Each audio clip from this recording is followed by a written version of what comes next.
Perfect. Well, we're just letting everybody in. This is the whatever month, September.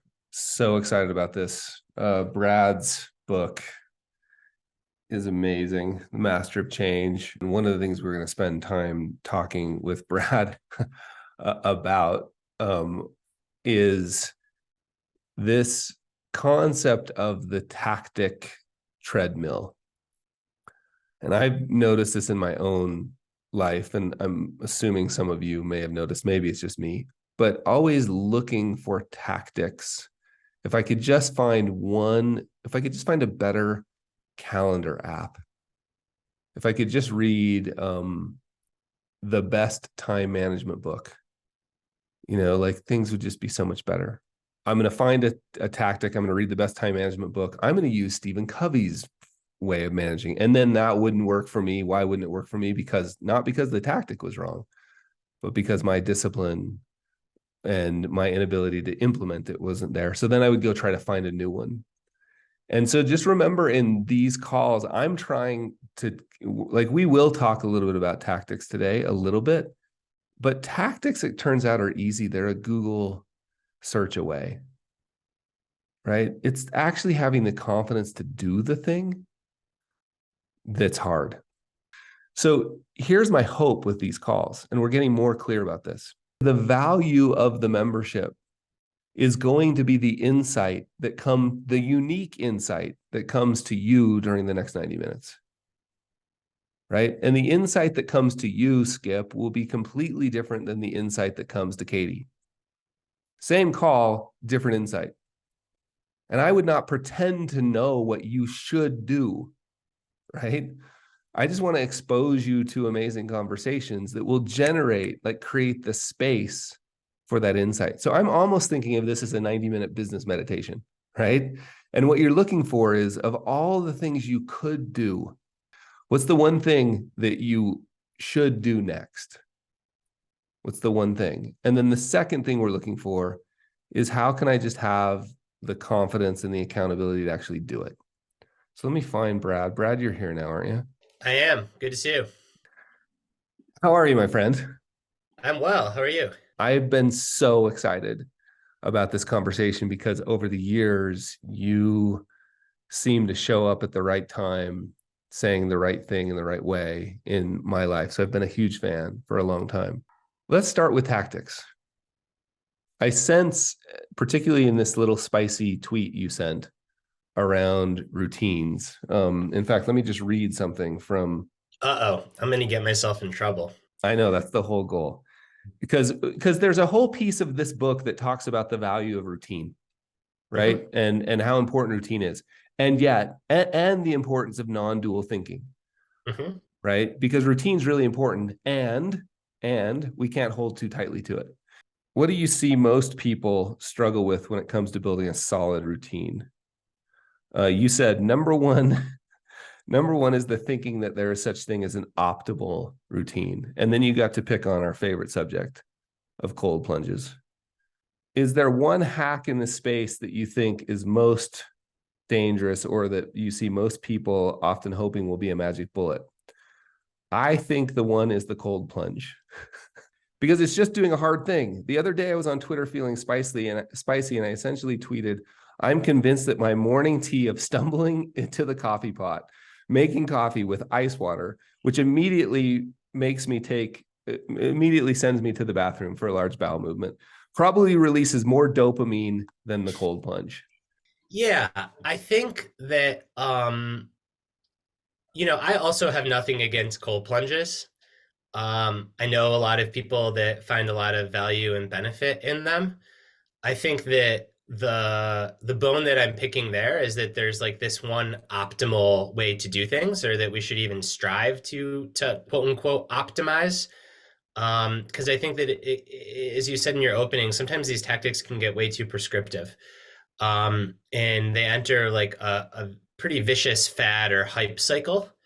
And then they get really like over sciencey or science-atized almost, Mm-hmm. uh, or they're wrapped in complexity to make that the thing seem more intriguing, whatever it is. I think with a cold plunge in particular, if it makes you feel good when you're done doing it, then you should do it.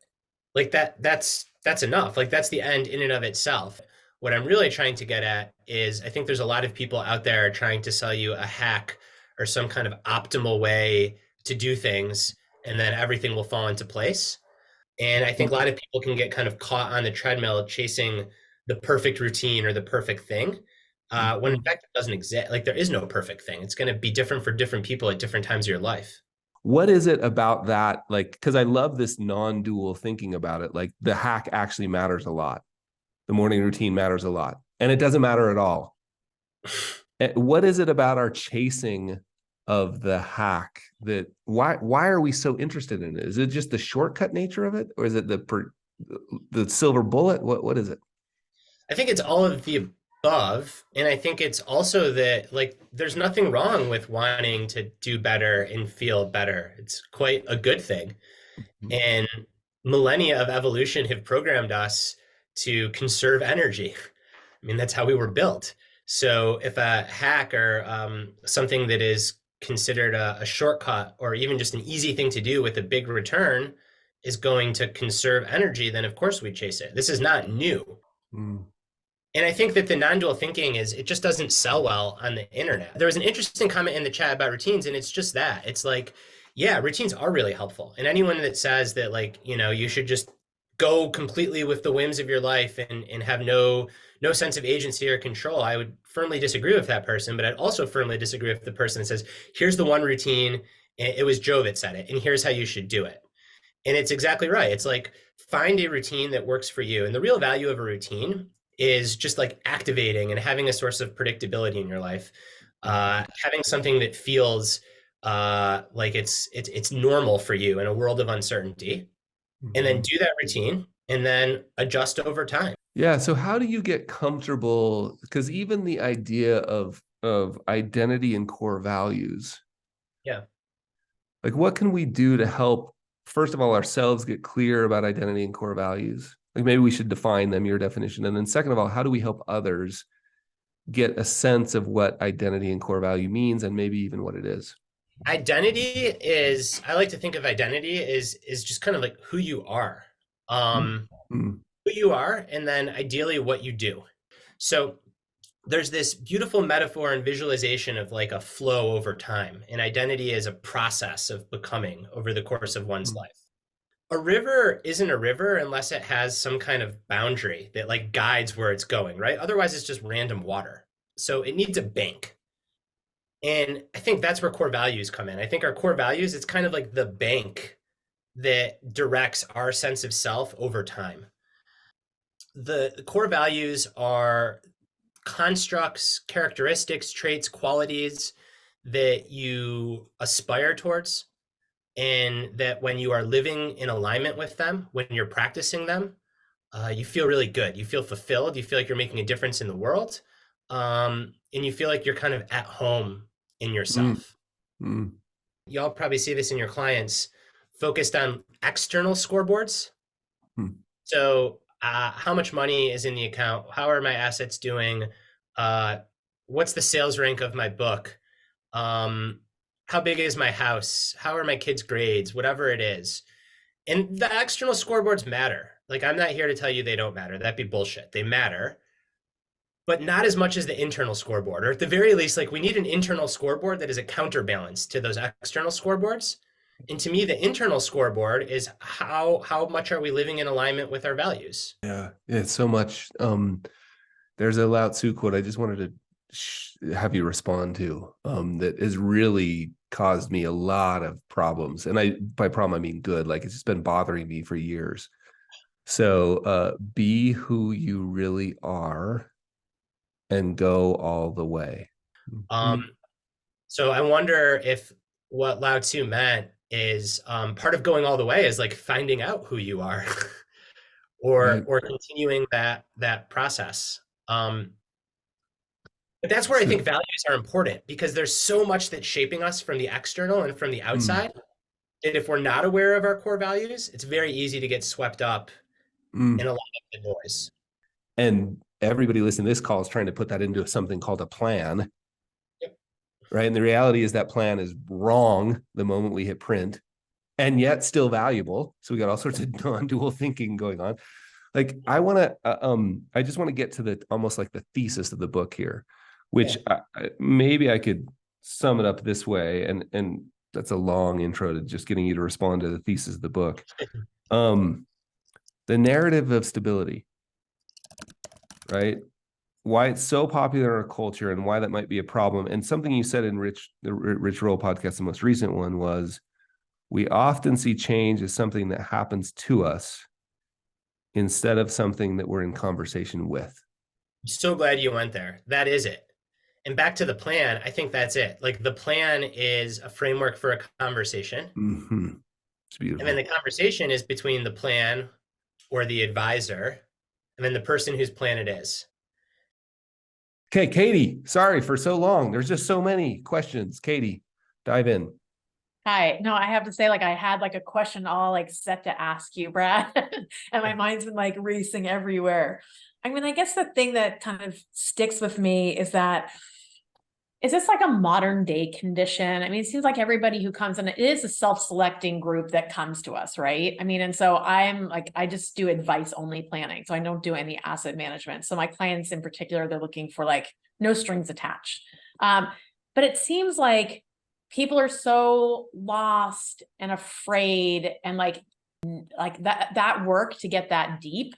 I don't know. I guess I'm just confused, like how to help people. I feel like people are really lost and like how to help people even further get to that self sense of identity with like that limited amount of time that we have together. Yeah. I think the first thing is like that might not be a problem that you're able to completely solve given like the time and resources that you have to solve it. Even though it probably feels like you're someone's therapist, it's not your formal job title, and you probably don't have an hour a week like their therapist would have. So I think the first thing is like give yourself some grace and set some expectations. And then though the work is just like the non-sexy walking the path with someone and helping them show up. And I think this happens all the time in like a therapy setting where, and I imagine your work often probably feels not too different, where like you do have this big intellectual insight and it's really important and it's valuable. And now that you've had it, it's like, now what? Well, now you actually have to do the thing. Mhm. So like the metaphor is imagine like you have like all this pain in your mouth and you go to the doctor and you go to the dentist and you get referred and like finally you find someone that sits down with you and they discover like you've got this like weird small abscess like growing under your tooth. And it's like, yes, like like we had the big intellectual bright and shiny object moment. And then now your job as the doctor or the dentist is to say, all right, now you got to brush your teeth twice a day for the next year. And that's not as like exciting or sexy. It's a lot more boring, but Yeah. that's ultimately like how you make progress on these things. All right. That's super helpful. Thank you. Hey, Shauna, you want to jump in? Sure. So in the society before, we've had guests talk about that it's not about willpower. So you've talked about how to align those core values with what you're doing. And then as many of us try and do with our clients, like and bring our, statement of purpose back to that in our financial plan.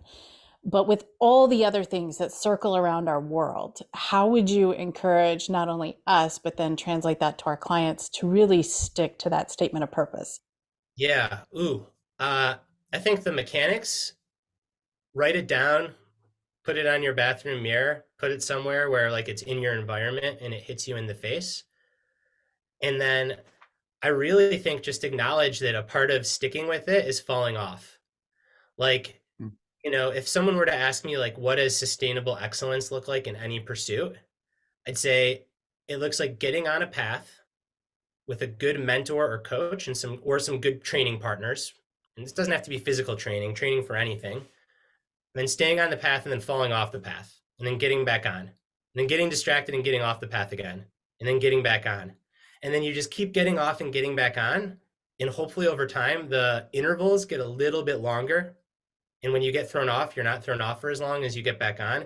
And it's just continuing to come back to the thing.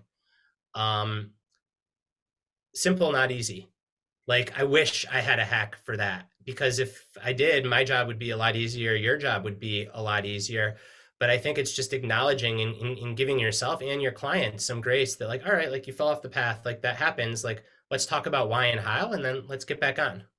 Well, thanks, Brad. Amazing. It was a pleasure being here. Thank you. See you, Brad. See everybody till next month. Bye.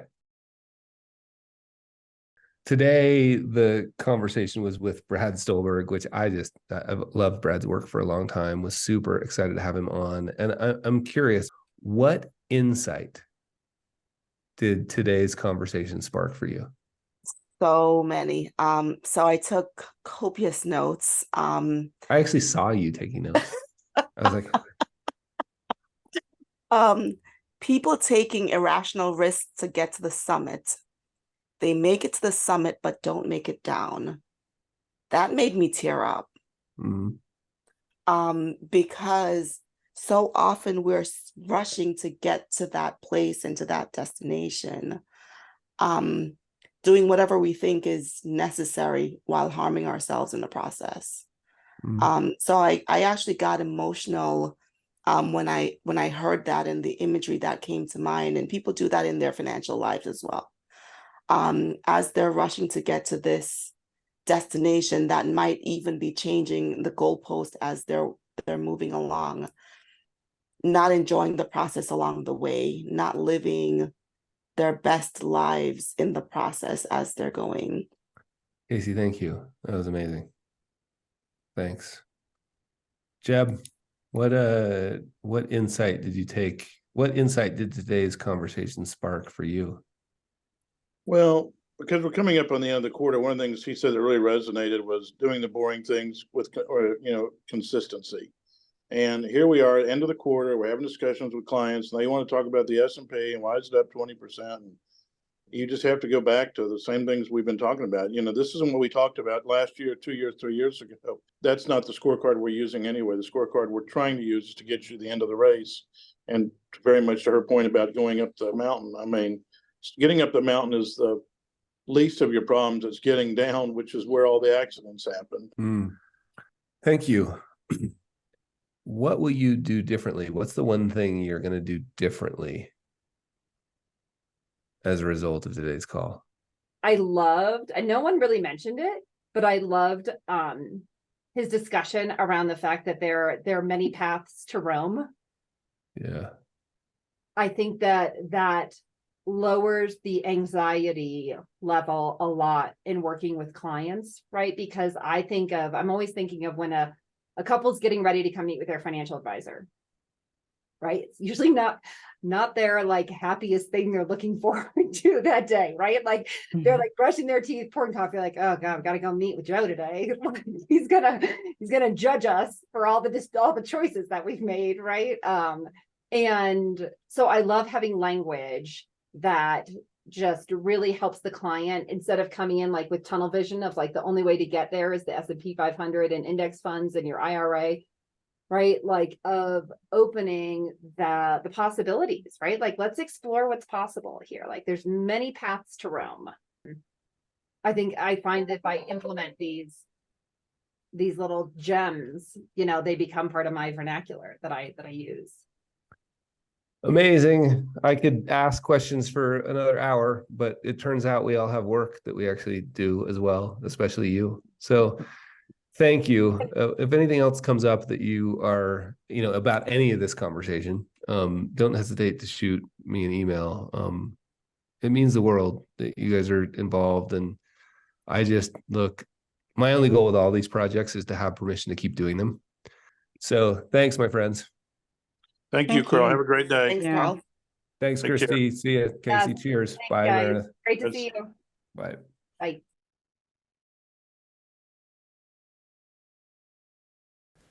Greetings, Carl here. The little clip you just watched was from my conversation with Brad Stulberg. The conversation was amazing. And I wish there was some way for me to explain how it will change your life. And I know that's strong, but if you join the membership and you show up for these monthly conversations with your camera on and distractions off, what happens repeatedly and reliably is insight. Not tactics, tips, tricks, shortcuts, that garbage. You can go somewhere else for that. Insight. Insight into what you want to do with your business. Of all the things you could do, what's the one thing you want to do? That's what happens. And there's no way for me to explain that, convince you. So what I would do if I were you, join the membership. Your first month is free and you can cancel anytime. And you'll be invited to conversations like the one you just saw a teeny clip of with people like Brad. My friends, I'm telling you, check it out.